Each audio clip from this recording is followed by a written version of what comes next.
C'est notre info vérité, c'est le débat avec nos invités qui sont arrivés. Le Grand Matin Sud Radio. L'enquête de la matinée. Allez, tout à l'heure, 13h30, on écoutera les mots de François de Rugy qui passera donc le portefeuille de l'environnement à sa collègue Elisabeth Borne, ex-collègue maintenant. François de Rugy qui a démissionné hier. Et cette question, Véronique Jacquier, est-ce que pour autant Emmanuel Macron sort fragilisé de ce nouveau mois de juillet, on va dire, à haut risque? Alors que disent déjà nos auditeurs sur les réseaux sociaux, Véronique? Eh bien, sur le compte Twitter de Sud Radio, les auditeurs disent que oui, Macron est fragilisé à 84%. Mais Basco Béarnais, par exemple, nous dit Macron affaibli. Quelle drôle de question. La France, depuis que Macron est là, est-elle plus forte ou plus faible? C'est la France qui est importante, pas la personne d'Emmanuel Macron. En revanche, nos auditeurs sont quand même sévères avec le chef de l'État parce qu'il pointe ce matin sa porte-parole, Sibeth Daï, qui a commenté le départ du ministre de la Transition écologique hier soir chez nos confrères de CNews en disant qu'il n'y avait pas beaucoup de Français qui mangeaient du homard, mais beaucoup qui mangeaient des kebabs. Voilà, ça choque beaucoup du côté des auditeurs. Homard au kebab, voilà. On va y revenir. Et puis David, lui, ne voit pas pourquoi Emmanuel Macron serait fragilisé par l'affaire de Rugy. Bon. Il ne peut être comptable de la vie privée de tous. Alors 0826 300 300, vous nous appelez, on va vous entendre et avec nous, on les en remercie ce matin.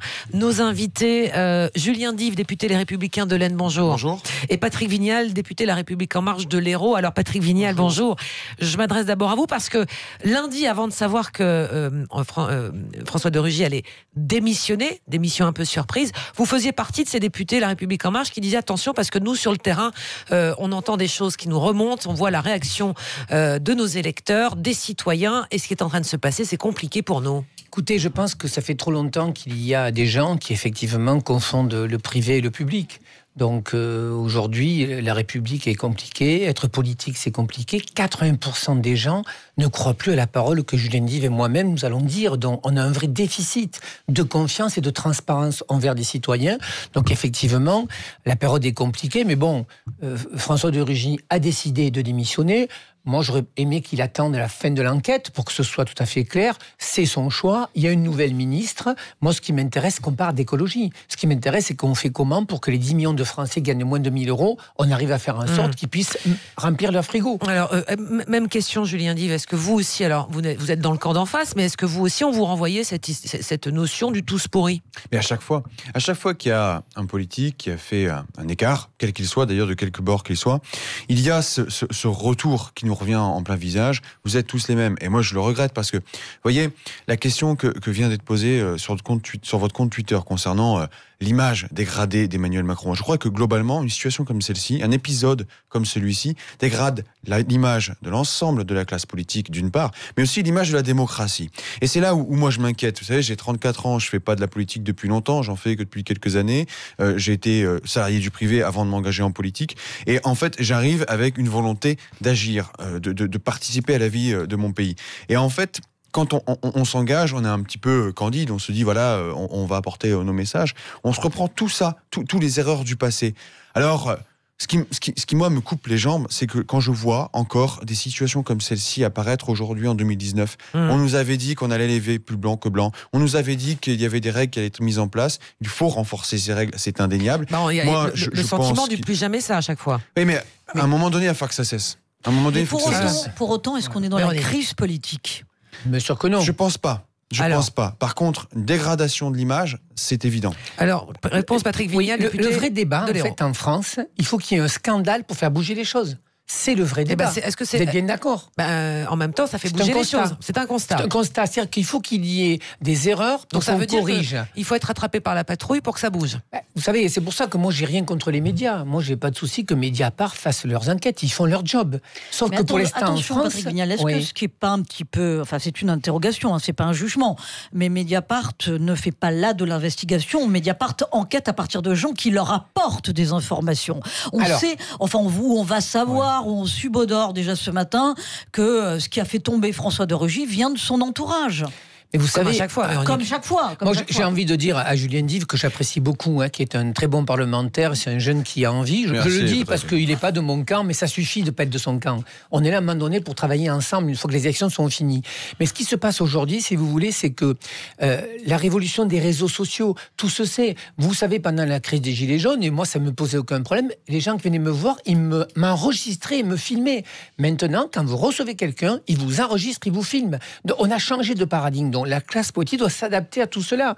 Donc effectivement, aujourd'hui, on n'est plus au temps des rois, et aujourd'hui, on doit, plus que tout justifier, on doit faire différemment avec les citoyens. Vous gardez la parole, Patrick Vignal. Notre question, c'est est-ce que Emmanuel Macron sort fragilisé ? Vous vous dites c'est pas une crise politique. Pour autant, c'est quand même un troisième ministre de l'environnement, alors que les enjeux climatiques sont colossaux aujourd'hui. Ouais. C'est quand même un dossier numéro 1 qui est au-dessus de la pile. Et vous dites c'est pas une crise politique. Vous êtes sûr que c'est que le troisième ? Depuis 2 décennies, ça fait 7 ministres de l'écologie. Non, ça fait 9 ministres qui démissionnent en 12 ans. Oui, exactement. Voilà. Mais alors souvent pour des désaccords politiques. Ça fait 15 depuis le début du mandat. Voilà. Écoutez, je vais vous le dire clairement. Allez-y. Moi, mon problème, c'est pas qu'il y ait un ministre de l'écologie. Mon problème, c'est que ce gouvernement, cette majorité et Emmanuel Macron prennent en compte l'écologie. Prendre en compte l'écologie, c'est mettre de l'argent, c'est du budget. Si, justement, le quinquennat 2, je pense que très franchement, parce que déjà ce matin, on me dit, mais pourquoi Elisabeth Borne et pourquoi pas une personne ? Mais vous savez, aujourd'hui, être ministre, c'est être engagé. C'est avoir des convictions, c'est se battre quand vous avez les budgets aujourd'hui à mettre. Donc, moi, j'ai cru comprendre que l'acte 2 du quinquennat, ça serait la transition. Pourquoi ? Parce que notre jeunesse est dans la rue. Parce que nous avons tous échoué sur la transition. Je dis bien tous, et la droite et la gauche. Donc Emmanuel Macron, il a un vrai défi, que la transition écologique soit à la base de ses actes. Donc s'il met l'argent, le ministre suivra. Une crise politique ou pas pour Emmanuel Macron ? Qu'est-ce que vous en dites de votre côté, Julien Dive ? Moi, je pense vraiment, à titre pour Emmanuel Macron, je pense que c'est même pas tant le sujet. Mais Macron, il n'est pas en première ligne sur un sujet comme celui-ci, parce que c'était François de Rugy. Le sujet de fond, c'est vraiment la dégradation que cela représente en termes d'image politique, et en termes d'image même du gouvernement. On nous dit depuis 2 ans qu'on va faire le ménage d'un soi-disant vieux monde. En fait, on s'aperçoit que c'est souvent ceux qui viennent de l'ancien monde, ceux qui étaient des apparatchiks, en l'occurrence monsieur François de Rugy, qui ont été finalement ceux qui ont mis les doigts dans le pot de confiture. Donc, je pense surtout que l'image de la politique, l'image de la démocratie peut être dégradée. Moi, vous savez, ma réflexion personnelle, que je vais vous faire partager ce matin, c'est que, certes, il faut que les politiques soient de plus en plus irréprochables, qu'il y ait une vraie éthique dans l'engagement public, dans la gestion de l'argent. Oui, mais j'ai envie de vous dire, on le dit un peu à chaque fois. Oui, mais en même temps, et néanmoins, je pense aussi qu'il faut être vigilant à la dégradation de la démocratie lorsqu'on voit aujourd'hui un virage entre à la fois la présomption d'innocence vers une présomption de culpabilité automatique parce qu'il y a eu un tweet, parce qu'il y a eu une rumeur, parce qu'il y a eu une dénonciation, avant même d'avoir fait la preuve. Moi, je ne veux pas que la justice médiatique dans mon pays remplace la vraie justice. Oui, mais ça, c'est fait. Ça, de fait, malheureusement, vous prenez ça en pleine figure. Voilà.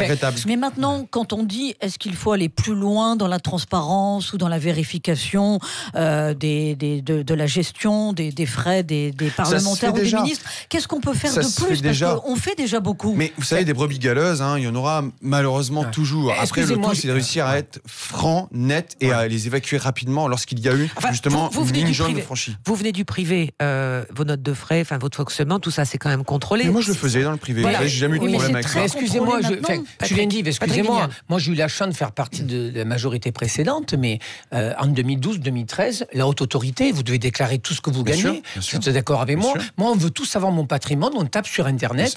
Pendant la crise des Gilets jaunes, les gens me disaient, vous n'êtes pas transparent, je donnais mon code, vous allez voir mon site. Aujourd'hui, et c'est François de Rugy qui a demandé que les retraites soient alignées, ce qui n'était pas normal, qu'on ait une retraite différente. C'est François de Rugy qui fait baisser de 13% les frais.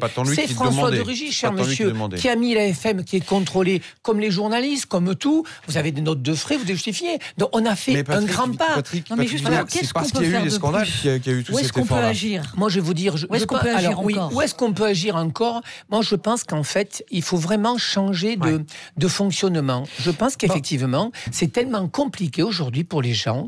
Autant les années 80, c'était pas gênant, parce que les gens avaient des frigos pleins, autant aujourd'hui, on doit faire encore plus attention. Et c'est vrai que je prends le cas de Jacqueline Gouraud dans son ministère, quand elle fait un repas pour elle, elle le paie à la fin du mois. Donc je pense qu'il faut qu'on soit encore plus vigilant dans ce cadre-là. De Gaulle payer les factures.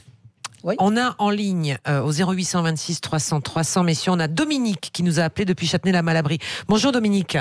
Oui, bonjour madame, bonjour messieurs. Alors, qu'est-ce que vous en pensez de ce débat? Est-ce que, suite à la démission de François de Rugy, cette affaire de Rugy, est-ce que Emmanuel Macron est fragilisé par tout ça? Alors, d'abord, j'ai écouté ce qu'ont dit vos intervenants. Hein. J'ai l'impression qu'entre eux, c'est un peu une course entre les civiers pour savoir qui va laver plus blanc. Je voudrais quand même leur dire et leur rappeler, parce que je pense qu'ils le savent, que la démocratie est indissociable des scandales. Si on reprend la vie politique à Rome ou à Athènes, c'était bourré de politiciens qui s'enrichissaient personnellement. C'est vieux comme la démocratie. Donc la question, c'est pas de savoir si quelqu'un a mis la main dans le pot de confiture, c'est comment on lui sort la main du pot de confiture et comment on nettoie la main ensuite. C'est ça le problème. Alors si on applique ça à ce qui vient de se passer, je pense que d'un point de vue purement politicien, la petite blessure que subit le président Macron va être très rapidement cicatrisée. C'est évidemment pas une bonne nouvelle, la démission de M. de Rugy. A priori, c'est un affaiblissement. Ça prouve qu'il ne sait pas s'entourer, etc. Mais il l'a neutralisé avec une réaction extrêmement rapide et pertinente, en choisissant Madame Borne, qui est vraiment la bonne ministre, parce qu'elle s'occupe des transports, et il y a un lien évident entre le transport et l'écologie, et en ne lui donnant pas le titre de ministre d'État, de façon à éviter qu'elle soit à nouveau en premier plan. Donc qu'est-ce que les gens vont en tirer? Que Macron est décidément insubmersible, comme après les Gilets jaunes, et qu'un clou chasse l'autre. Un ministre est parti, un ministre le remplace. En revanche, si on prend un peu de hauteur, je pense que c'est nécessaire dans ce genre d'affaires. Et quand vous êtes là pour ça aussi. Voilà, c'est bien pour ça que je le fais. Après tout, on est en train de célébrer le pas du premier homme sur la Lune, donc c'est le moment ou jamais de prendre de la hauteur. Donc il y a une triple crise. Il y a une crise de la morale publique, il y a une crise de l'autorité de l'État et il y a une crise de la capacité d'action de l'État. Et de ces trois points de vue, la séquence de Rugy, évidemment, montre, si vous voulez, que le président Macron a descendu quelques marches supplémentaires.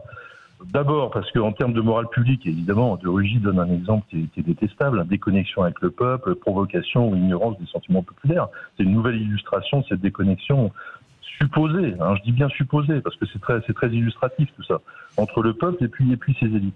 Le deuxième point, c'est que Macron, on le sent ballotté entre De Rugy et Mediapart.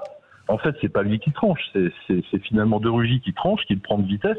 Et ça, c'est un peu comme dans l'affaire Collomb, c'est-à-dire que il embraye très bien, c'est ce que je viens de dire, il choisit Madame Borne, etc. Mais on a un sentiment de délitement de l'autorité de l'État. Ouais. Et en plus, cet événement s'inscrit dans une séquence voulue comme martiale, la descente des Champs-Élysées sur un command-car. Bon, évidemment, ça vient détruire cet effet-là. Et alors, il y a un dernier point sur lequel je me permets d'insister. Dernier point, Dominique.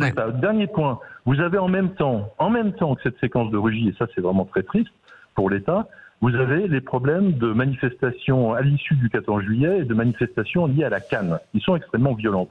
Et qu'est-ce qu'on sent? On sent que lorsqu'il s'agit de Rugy, le président Macron est capable de trancher très vite, très bien, très efficacement. Et quand il s'agit de restaurer dans la rue l'autorité de l'État, c'est l'hésitation. On ne sait pas ce qui va se passer vendredi soir. Tout le monde, les Français, se demandent ce qui va se passer vendredi soir. Et donc, il y a deux poids, deux mesures selon le sujet qui est en cours. Allez, merci beaucoup en tous les cas, Dominique, de nous avoir appelé 0826 300 300 pour pouvoir nous tout simplement donner votre avis sur cette info-vérité. Philippe Rossi a un petit tour sur le sondage. Et oui, Macron est-il fragilisé?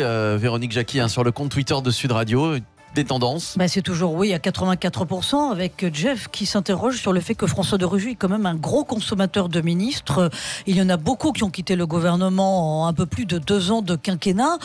Est-ce que ça prouve quand même une faiblesse de ce gouvernement, Patrick Vignal, vous qui êtes membre de la majorité? Ils ne sont pas tous partis pour les mêmes raisons, mais c'est vrai que ça fait beaucoup, ça revient souvent ça. Alors Véronique et Patrick Vignal, on va faire une courte pause et vous répondrez à sa question, Patrick Vignal, juste après la pub. On se retrouve dans un instant sur Sud Radio. Le Grand Matin Sud Radio. L'enquête de la matinée. Allez, on est toujours avec nos invités. Patrick Vignal, député de La République En Marche de l'Hérault, et Julien Dive, député Les Républicains de l'Aisne, avec cette question après la démission de François de Rugy. Est-ce que Emmanuel Macron est fragilisé? Patrick Vignal, on était avec un auditeur de Châtenay-Malabry qui disait finalement on va passer à autre chose. Une affaire va chasser l'autre. Est-ce que c'est possible de s'en sortir par le haut pour Emmanuel Macron? On va dire que les étés se suivent, se ressemblent quand même un peu. Bon, d'abord, déjà, je souhaite, et c'est le cas, l'été l'été qui arrive sera pas le même que l'été précédent où pendant tout l'été on a eu une affaire Benalla. Ça, vous le craignez, le côté effet scotch. On le craint pas, c'est réglé. François de Rugy a démissionné. Après, je veux dire franchement, vous vous rappelez des ministres de la précédente majorité, moi, dont je fais partie, je m'en rappelle plus. Moi, ce qui m'intéresse, ce ne sont pas les femmes et les hommes. Ce qui m'intéresse, c'est qu'est-ce qu'on fait pour la France. Donc, le plus important. Alors, il y a des ministres qui ont démissionné. Je pense à Mounir Majoubi, à Benjamin Griveaux, ou Gérard Collomb. Gérard Collomb, c'est le calmaté. Il aimait sa ville. Alors, si vous n'avez pas l'image, il y a Julien Dive qui sourit à ce que vous venez de dire, Patrick Vignal. Non, mais il peut sourire. Il peut sourire, mais que ce soit 10, 12, 14, franchement, je m'en fous. Personnellement. Est-ce que ça ne note pas quand même une instabilité politique dans une équipe gouvernementale qui doit mettre en place une politique ? Ça fait beaucoup en 1 an et demi. Mais je vais vous dire, 2 ans presque. Peut-être qu'on est trop exigeant avec eux. Peut-être qu'on est trop exigeant avec les ministres. Vous savez, moi je l'ai toujours dit, je pense que la politique, ça se fait sur le long terme. Et que souvent d'être à fond, parce qu'il faut être honnête, il faut le dire, quand on est ministre, c'est du matin au soir. Et je pense qu'il faut qu'on ait un peu de recul. Julien Dive le sait, les ministres, des fois, ils passent jusqu'à 4 heures du matin dans l'hémicycle pour défendre leur projet de loi. Oui, moi, j'ai toujours dit... Mais il y a des artisans qui ont les mêmes Mais madame, horaires. j'ai pas de problème. Je suis position libérale. Oui. Ce que je veux dire, c'est que des fois, on les surcharge aussi. Et qu'il y a une pression telle sur les ministres, qu'elle soit médiatique, qu'elle soit économique. Donc moi, ça me dérange pas qu'on change de ministre. Est-ce que ça fait pas trop pour Elisabeth Borne, les transports et l'écologie? Mais moi, je trouve que c'est une très bonne chose. Les transports, l'écologie, ça va avec, c'est la mobilité, c'est les flux. D'un point de vue technique, il y a une certaine cohérence, puisqu'elle était ministre des Transports, elle vient de porter la loi sur l'organisation des mobilités, qui a été débattue au Parlement. Limite, il n'y a pas de sujet. Mais moi, je crois surtout que la question écologique doit être une politique transversale. L'écologie, c'est pas un parti politique. Vous êtes comme les écologistes. Parce que je pense réellement que des personnes comme Monsieur de Rugy, mais d'autres aussi, sont passés par la case écologie pour avoir une émergence politique, pour exister politiquement et arriver à leur fin personnelle. En réalité, l'écologie n'est pas l'affaire d'un parti politique. On aura réussi l'enjeu écologique, l'enjeu environnemental. Au moment où le climat prend, j'entendais ce matin, la ville la plus ensoleillée en France depuis la première quinzaine de juillet, c'est Dinard en Bretagne, c'est pas Marseille dans les Bouches-du-Rhône, c'est Dinard en Bretagne. Donc on a un vrai sujet aujourd'hui de climat. La question environnementale, la question écologique, c'est pas une question d'un parti, ça doit être la question de tous les partis. Ce n'est pas la question d'un ministère, d'un ministre, ça doit être la question de ligne conducteur de tous les ministères, de tous les ministres. Mais vous vous réveillez quand même bien tard chez les Républicains, Julien. Parce que Nathalie Kosciusko-Morizet a toujours dit l'écologie n'est pas de gauche. On doit être capable, nous aussi, à droite, de parler d'écologie. À l'époque, elle n'a pas été très entendue. À l'automne dernier, je disais à Laurent Wauquiez, qui était à l'époque le patron du parti, j'avais des points de désaccord et je lui ai dit il faut qu'on parle d'écologie dans notre famille politique. Et il m'a entendu après, mais je pense réellement, et même si, comme vous le dites, il est peut-être tard, mais il n'est jamais tard pour bien faire, eh bien, justement, ma famille politique doit se réveiller sur les sujets écologiques et nous le portons avec quelques jeunes de cette majorité. Oui, on parle vrai sur Sud Radio. On a un tweet de Desmoulins qui nous dit inviter un membre des Républicains face à la République en marche. C'est un peu tiède comme débat. Avec tous les départs des Républicains vers le gouvernement, vous auriez pu inviter une personnalité qui est vraiment dans l'opposition. Voilà, on dit que vous êtes trop copain-copain avec la République en marche maintenant, les Républicains. Moi, les commentaires comme ça me fait rire. Vous voyez, Patrick Vignal. Vous voyez quand même le niveau du débat. Moi, c'est pas un problème de républicain, de République en marche. C'est un problème de société. Bien sûr. Moi, j'habite dans une région, c'est le littoral, Palavas, Carnot et la Grande Motte. Dans 50 ans, il y aura des millions de réfugiés climatiques. Le débat, il est là. Et un petit mot sur les ministres. Je vais être très clair, moi, c'est pas mon problème, les ministres. Mon problème, c'est Bercy. Mon problème, c'est l'argent. C'est que si on veut faire de l'écologie nouvelle, il faut investir massivement dans les transports. Comment on va se déplacer dans le temps sans pénaliser les plus faibles. Sans pénaliser les plus faibles. Ça, c'est le vrai débat. Patrick Vignal, pardonnez-moi, donc Elisabeth Borne n'est pas ministre d'État, puisqu'on nous dit que ce n'est pas un poids lourd du gouvernement. Ça vient de la version officielle.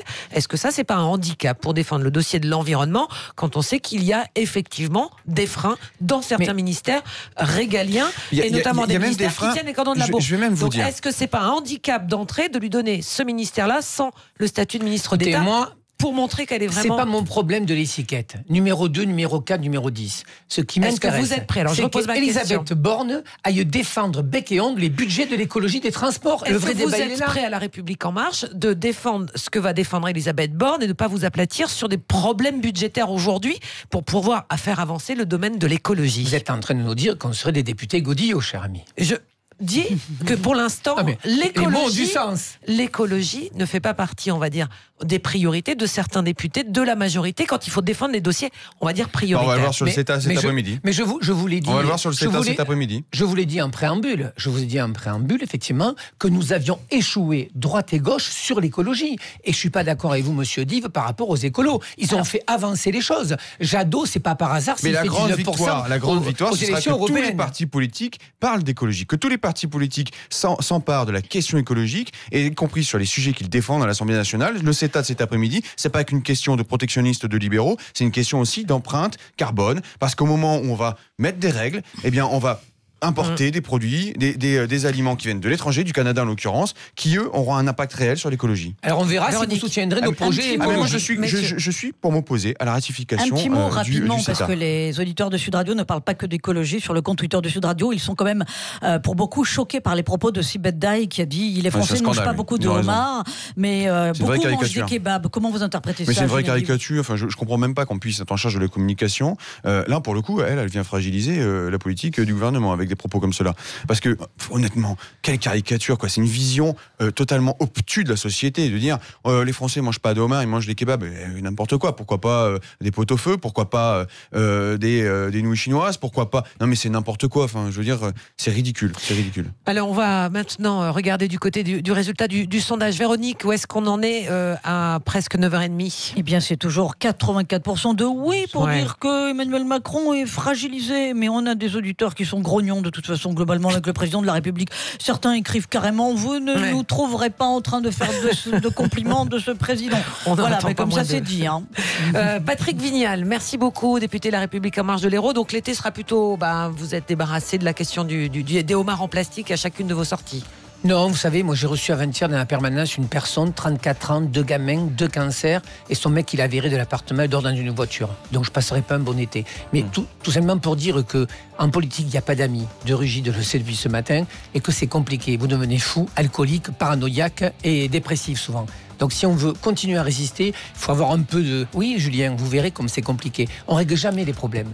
Donc il faut qu'on soit un peu solide et qu'on prenne un peu de recul et de la distance. Merci beaucoup. Merci. Julien Dive, également député de la République en marche de l'Aisne, d'avoir été avec nous pour ce débat. Non, membre des Républicains. Membre, oui, des Républicains. Oui, Qu'est-ce que j'ai dit? Pardonnez-moi. Oui. Je vous laisse. Non, mais on ne sait jamais. Mais pour l'instant, c'est effectivement député les Républicains. Non, de l'Aisne. je vous assure, il n'y a pas de on ne sait jamais. Pas encore, monsieur Dive. Non, Vous êtes jamais. bienvenue chez nous. Allez, Jamais. merci à vous deux. On va se retrouver dans un instant avec...